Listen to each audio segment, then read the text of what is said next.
Global ஈக்வான் நிறுவனத்தின் கீழ் செயல்படும் சிறார் இல்லங்களில் நிகழ்ந்த பல கொடுமைகள் அடுத்தடுத்து அம்பலமாகும் என போலீஸ் கோடி காட்டியுள்ளது. அங்குள்ள சிறார்களும் 13 வயதினரும் அனுபவித்த சித்திரவதைகள் குறித்த வீடியோ ஆதாரங்களை தற்போது போலீஸ் ஆராய்ந்து வருவதாக தேசிய போலீஸ் படை தலைவர் தான் ஸ்ரீ ரசாருடின் ஹுசேன் தெரிவித்தார். குளோபல் ஈக்வான் சிறார் இல்லங்களைச் சேர்ந்த 2 சிறார்கள் சித்திரவதை அனுபவித்ததை காட்டுவதாக கூறப்படும் 2 வீடியோக்கள் வைரலாகியிருப்பது குறித்து ஐஜிபி கருத்துரைத்தார். அவ்வீடியோக்கள் குறித்து விசாரணை நடத்துமாறு சிறப்பு பணிக்குழுவை தாம் உத்தரவிட்டிருப்பதாகவும் அவர் சொன்னார். வைரலான வீடியோவில் ஒரு ஆடவர் நெஞ்சில் கால் முட்டியை வைத்து அழுத்துவதால் வலி தாங்காமல் சிறுவன் அழுகிறான். மற்றொரு வீடியோவில் உள்ளங்கையில் ரோத்தானால் பலங்கொண்டு அடித்ததால் இன்னொரு சிறுவன் வலியால் துடிக்கிறான். ஓரின புணர்ச்சி, கொடுமை உள்ளிட்ட புகார்களின் அடிப்படையில் ஸ்லாங்கோர் மற்றும் நெகிரி சம்பிலானில் 20 சிறார் இல்லங்களிலிருந்து 402 சிறார்கள் மீட்கப்பட்டிருப்பது குறிப்பிடத்தக்கது. புகார்தாரர், சாட்சிகள், பாதிக்கப்பட்டவர்கள், சந்தேக நபர்கள் என இதுவரை 483 பேரிடமிருந்து போலீஸ் வாக்குமூலம் பெற்றிருப்பதும் குறிப்பிடத்தக்கது.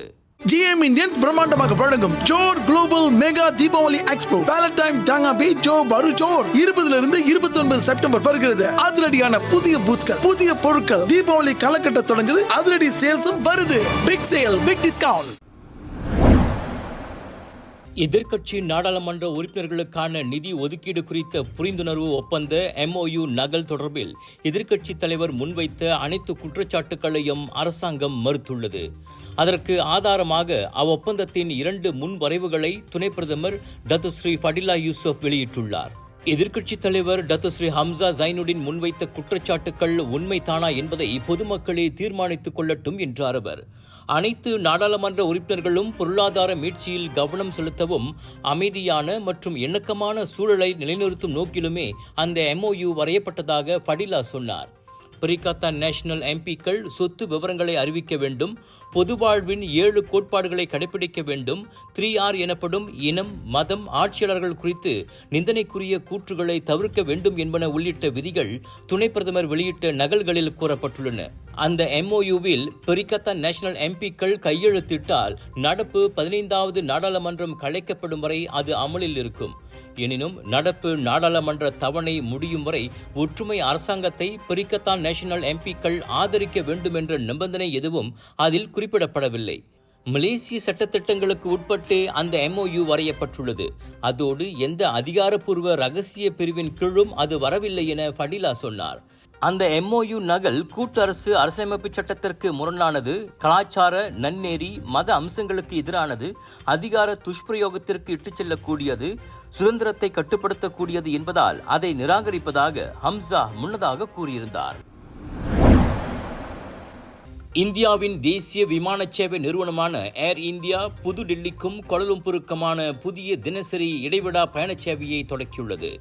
ஞாயிற்றுக்கிழமை புதுடில்லியிலிருந்து பயணிகளுடன் KLIA வந்திறங்கிய முதல் விமானத்துக்கு பாரம்பரிய முறைப்படி தண்ணீர் பீச்சி அடித்து வரவேற்பு கொடுக்கப்பட்டது. அவ்விரு முக்கிய நகரங்களுக்கான பயண வசதியின் புதிய அத்தியாயத்தின் தொடக்க விழாவும் அதன்போது KLIAவில் நடைபெற்றது. அதில் மலேசியாவுக்கான இந்திய உயர் ஆணையர் BN ரெட்டி சிறப்பு விருந்தினராக பங்கேற்றார். அவர் தமதுரையில் இந்தியா மற்றும் மலேசியா இடையே கலாச்சார மற்றும் பொருளாதார பிணைப்புகளை இப்புதிய பாதை வலுப்படுத்தும் என்றார். ஏர் இந்தியா தனது இப்புதிய வழித்தடத்திற்காக ஏர்பஸ் A320 நியோ விமானத்தை தேர்ந்தெடுத்துள்ளது. புதுடில்லி கோலாலம்பூர் சந்தைக்கான இந்த விரிவாக்கம் நேரடி விமானங்களுக்கு அதிகரித்து வரும் தேவையை பூர்த்தி செய்வதற்கான ஒரு வியூக நடவடிக்கையாகும். இது பயண நேரத்தை குறைப்பதோடு ஒட்டுமொத்த பயணிகளின் அனுபவத்தையும் மேம்படுத்தும். இப்புதிய பயணச் சேவை போட்டித்தன்மை மிக்க விலையை வழங்குவதோடு மலேசிய பயணிகளை ஏர் இந்தியாவின் விரிவான கட்டமைப்புடன் இணைக்கிறது. தவிர சுற்றுலா மற்றும் வணிக பரிமாற்றங்களை மேம்படுத்துவதற்கும் வழிவகுப்பதாக ஆஸ்கார் டிராவல் பயண நிறுவனத்தின் இயக்குனர் ND செங்கியா தெரிவித்தார். ஏர் இந்தியா சார்பாக ஆஸ்கார் டிராவல் சர்வீசஸ் இங்கு முன்பதிவு மற்றும் டிக்கெட்டுகளை கையாளுவதோடு விளம்பர நடவடிக்கைகளுக்கும் உதவுகிறது.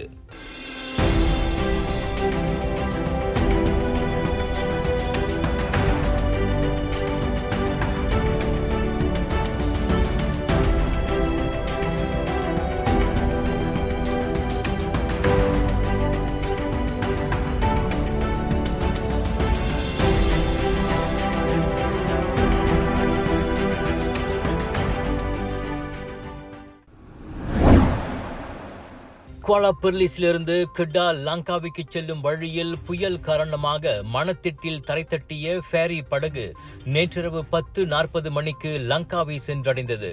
அதிலிருந்து 567 பயணிகளும் பாதுகாப்பாக இருப்பதாக கொன்சோர்டியம் ஃபேரி லைன்ஸ் வெஞ்சர்ஸ் நிறுவனத்தின் தலைமை நிர்வாகி கேப்டன் பஹாரின் பஹாரும் தெரிவித்தார். குவாலா பெர்லிஸ் முனையத்திலிருந்து நேற்று பிற்பகல் 2:30 மணிக்கு புறப்பட்ட அந்த ஃபேரி படகு புயல் மழையால் 0.5 கடல் மைல் தொலைவில் தரை தட்டியது குறிப்பிடத்தக்கது. முன்னதாக மொத்தமாக 610 பேருடன் குவாலாகிடாவிலிருந்து லங்காவி புறப்பட்ட 3 ஃபேரிகள் பெரிய அலைகள் மற்றும் புயல் காற்றினால் மீண்டும் குவாலாகிடா முனையத்திற்கு திரும்ப வேண்டியதாயிற்று. பயணிகளின் பாதுகாப்பு கருதி அவை 3ம் புறப்பட்ட இடத்திற்கே திரும்பின. புட்டாலிங் ஜெயா பண்டார் ஸ்ரீ டாமான்சராவில் உள்ள அடுக்குமாடி குடியிருப்பில் 36 வயது ஆடவர் 20 முறை கத்தியால் குத்தப்பட்டு படுகொலை செய்யப்பட்டார். ஞாயிற்றுக்கிழமை இரவு 11 மணி வாக்கில் அவ்வாடவருக்கும் அடையாளம் தெரியாத இன்னொரு ஆடவருக்கும் கடும் வாக்குவாதம் ஏற்பட்ட நிலையில் நேற்று விடியற்காலை 1 மணிக்கு பக்கத்து வீட்டார் போலீசுக்கு தகவல் கொடுத்தனர். பெர்சியாரன் மினாந்தியில் உள்ள வீட்டுக்கு போலீசார் சென்ற போது ஃப்ரீலான்ஸ் உட்கட்டமைப்பு வடிவமைப்பாளரான ஆடவர் இரத்த வெள்ளத்தில் இறந்து கிடந்தார். வயிறு, கை மணிக்கட்டு, தலை உள்ளிட்ட இடங்களில் 20 கத்திக்குத்து காயங்கள் இருந்தன. அப்படுகொலைக்கு காரணமானவர்களை தீவிரமாக தேடி வருவதாக புட்டாலிங் ஜெயா மாவட்ட போலீஸ் தலைவர் ஷஹருல் நிசாம் ஜாஃபார் தெரிவித்தார். இறந்து போன ஆடவர் அவ்வீட்டில் தனியாக வசித்து வந்தவர் ஆவார். அவ்வாடவரின் பணப்பை, கைபேசி போன்றவை காணாததால் அவர் கொள்ளையடிக்கப்பட்டிருக்கும் சாத்தியத்தையும் மறுப்பதற்கில்லை என ஷாருல் நிசாம் சொன்னார். மரணமடைந்த ஆடவருடன் கை கலந்ததில் கொலையாளிக்கும் காயங்கள் ஏற்பட்டிருக்கலாம் என போலீஸ் சந்தேகிக்கிறது. உங்கள் சிறந்த ஆரோக்கியத்திற்கு அளவான எண்ணெயுடன் சிறந்த முறையில் தயாரிக்கப்பட்ட சைவம் அசைவத்திற்கும் பொருந்தும் சூப்பர் ஊறுகாய், பச்சை கொடி சிவப்பு மீன் சின்னம் கொண்ட ஸ்ரீ மீனாட்சி ஊறுகாய். இந்தியா பீகாரில் மருத்துவமனையில் பிறந்த ஆண் குழந்தை காணாமல் போன மர்மம் சிசிடிவி கேமரா உதவியுடன் வெளிச்சத்துக்கு வந்துள்ளது. சனிக்கிழமை இரவு பிறந்த குழந்தை மருத்துவமனையில் பிறந்த குழந்தைகளை பராமரிக்கும் அறையில் வைக்கப்பட்ட நிலையில் ஞாயிறு மாலை காணாமல் போனது பரபரப்பை ஏற்படுத்தியது. குழந்தை எப்படி காணாமல் போனது என்பது குறித்து மருத்துவமனை பணியாளர்களிடம் உரிய பதிலில்லை. கேட்டால் மருத்துவமனைக்கு தினந்தோறும் ஏராளமானோர் வந்து போகின்றனர், குழந்தையை யார் எடுத்திருப்பார்கள் என்று எப்படி தெரியும் என பொறுப்பற்ற பதில் வந்துள்ளது. இதனால் சினமடைந்த குடும்பத்தார் சிசிடிவி கேமராவை போட்டு காட்ட வற்புறுத்திய போதே குழந்தை திருடு போனது தெரிய வந்தது. பிறந்த குழந்தைகள் வைக்கப்பட்டிருந்த அறைக்குள் பெண் ஒருவர் சர்வ சாதாரணமாக நுழைந்து அந்த ஆண் குழந்தையை ஒரு துணியில் போர்த்தி வளாகத்தை விட்டு வெளியேறும் காட்சிகள் சிசிடிவியில் பதிவாகியுள்ளது. குழந்தைகள் வார்டில் குழந்தைகள் காணாமல் போகும் அளவுக்கு பாதுகாப்பு அம்சங்கள் பலவீனமாக இருப்பது கண்டு அதிர்ச்சியும் ஆத்திரமும் அடைந்துள்ள குடும்பத்தார் குழந்தை தங்களின் கைகளுக்கு திரும்ப கிடைத்தே ஆக வேண்டுமென விடாப்படியாக கூறியிருக்கின்றனர். இது குறித்து உடனடி விசாரணை நடத்தப்படுவதாக மருத்துவமனை அறிக்கை வெளியிட்டுள்ளது.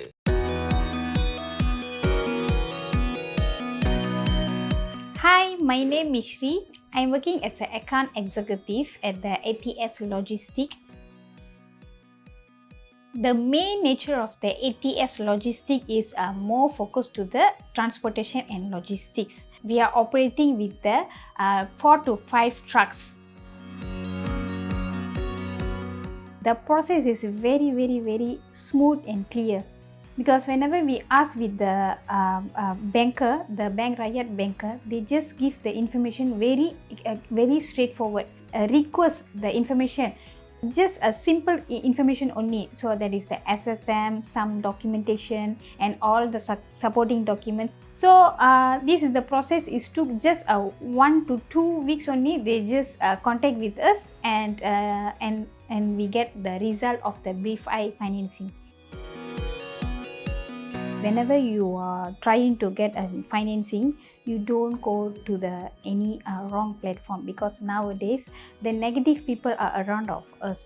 First of all, I would like to thanks to Bank Rakyat and also Dato Ramanan, because Dato Raman giving us so much of the opportunities to our communities. Terima kasih Bank Rakyat, Bank Pilihan Anda.